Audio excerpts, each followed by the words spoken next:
కోర్టులు అవి ఇచ్చే తీర్పులు ఒక్కోసారి చాలా వింతగా ఉంటున్నాయి. అసలు ఈ తీర్పులో హేతుబద్ధత కనిపించదు. కేసుల్లో బాధితులకు జరిగిన నష్టం, కేసు తీవ్రత, నేరస్తుడి మానసిక స్థితి ఇవన్నీ జడ్జీలకు పట్టదా? ఒకే రకమైన నేరాలకి ఒక్కో కోర్టు ఒక్కో రకమైన తీర్పులు ఇస్తున్నాయి. న్యాయమూర్తి ఇష్టాయిష్టాలకు, భావనలకు అనుగుణంగా తీర్పులు ఉంటున్నాయి. ఇవి చూసి సామాన్యులు కూడా ఆశ్చర్యపోతున్నారు. ఈ అడ్డగోలు తీర్పులతో న్యాయ వ్యవస్థలో లోపాలు స్పష్టంగా బయటపడుతున్నాయి. న్యాయ స్మృతిలో లొసుగులు సంస్కరించకపోతే తీర్పులు ఇలాగే ఉంటాయి.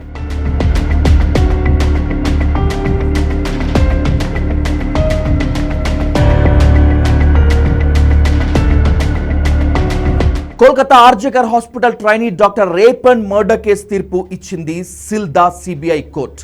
సంజయ్ రాయ్కు యావజ్జీవ కారాగార శిక్ష ఖరారు చేసింది. చనిపోయే వరకు జైల్లోనే ఉంచాలి రేపిస్ట్ సంజయ్ రాయ్ని. బాధితురాలి కుటుంబానికి 17 లక్షల రూపాయల నష్టపరిహారం ఇవ్వాలని బెంగాల్ సర్కార్ను ఆదేశించింది కోర్టు. ఆర్జికర్ ట్రైనీ డాక్టర్ అత్యాచారం, హత్య కేసులో దోషిగా తేలిన సంజయ్ రాయ్కు జీవిత ఖైదుతో పాటు 50,000 రూపాయల జరిమానా కూడా విధించింది న్యాయస్థానం.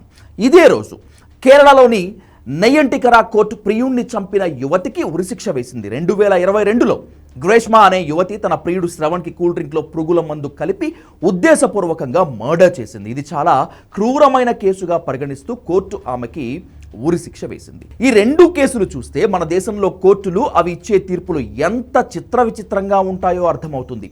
కోల్కతా ట్రైనీ డాక్టర్ యువతిని దారుణంగా రేప్ చేసి ఆ తర్వాత అవయవాలు విరిచేసి చంపేసినటువంటి ఆ మానవ మృగానికి యావజ్జీవ కారాగార శిక్షతో సరిపెట్టేసింది సిల్దా సిబిఐ కోర్టు. అంటే ఆ నరరూప రాక్షసుని జీవితాంతం జనం సొమ్ముతో తిండి పెట్టి జైల్లోనే పోషించాలి, వాడిని బతికించాలి. ఓ ఆడపిల్లని క్రూరంగా చంపిన వాడిని జీవితాంతం పోషిస్తూ బతికిస్తూ ఉండాలి.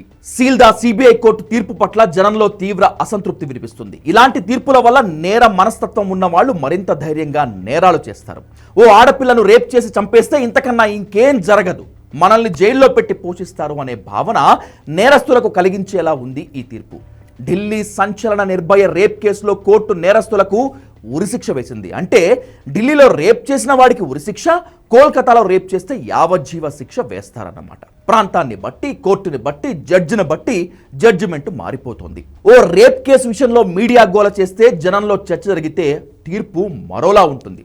అదే ఓ గ్రామంలో, ఓ వెనుకబడిన ప్రాంతంలో అత్యాచారం జరిగితే మీడియా పట్టించుకోదు, జనం పట్టించుకోరు, ఉద్యమాలు జరగవు, కోర్టులు సీరియస్గా తీసుకోవు.